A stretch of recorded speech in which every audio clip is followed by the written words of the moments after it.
Well, greetings. Hello. Welcome to our series of weekly devotionals where we take a look at one of the lectionary readings for the upcoming week and offer a series of thoughts for devotion, reflection, meditation, etc. This week we're looking at a passage in Paul's letter to the Corinthians, 1 Corinthians chapter 8. And this particular passage, it's one that we might have a little bit of a hard time relating to. It's concerning folks in the Corinthian community eating meat which was sacrificed to pagan idols. And for our postmodern ears, we might think, what does this passage have to do with our lives? How useful is this particular Bible reading for our faith, for our daily lives and daily walk of faith? And speaking of usefulness, I have been accused of possessing a lot of knowledge that doesn't have much use to it.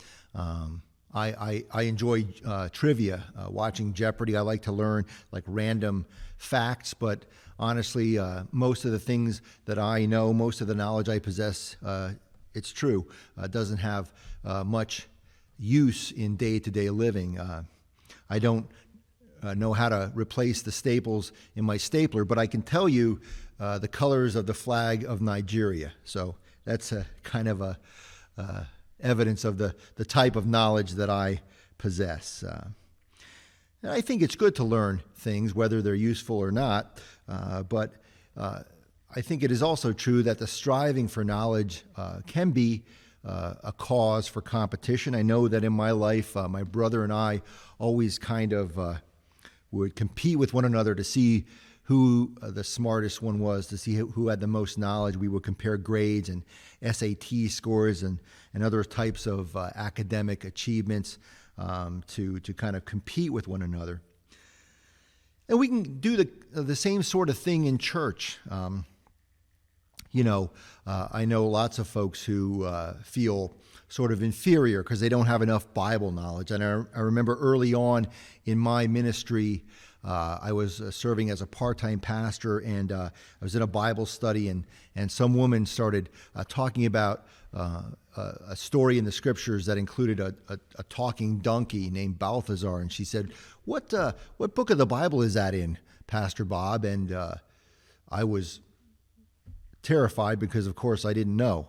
And it feels terrible not to have that knowledge. I later learned that story of the talking donkey is in the book of Judges, but at the time, I didn't know. And, I think in our lives of faith, we can kind of put too much emphasis on knowledge. And in this passage in 1 Corinthians, Paul writes, "Now concerning food sacrificed to idols, we know that all of us possess knowledge." And he includes that in quotes, all of us possess knowledge, because what Paul is really saying is that he's being sort of sarcastic. You don't really possess as much knowledge as you think you do, Corinthians.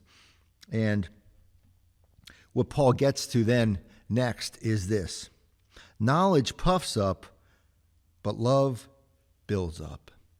And knowledge can make us sort of arrogant and competitive and thinking that we're superior over others. But as Paul later says in one of his most famous passages in 1 Corinthians, one that we hear at weddings all the time, his famous meditation on love, he says, knowledge will cease. Knowledge will pass. But what remains? Faith, hope, and love. And the greatest of these, Paul writes, is love. So while it's good to learn things and have knowledge, let's always keep in mind that more important than knowledge when it comes to our faith is love. And no matter how much we know or don't know about the Bible or religion or faith, we certainly, I think, all know how to love. Amen.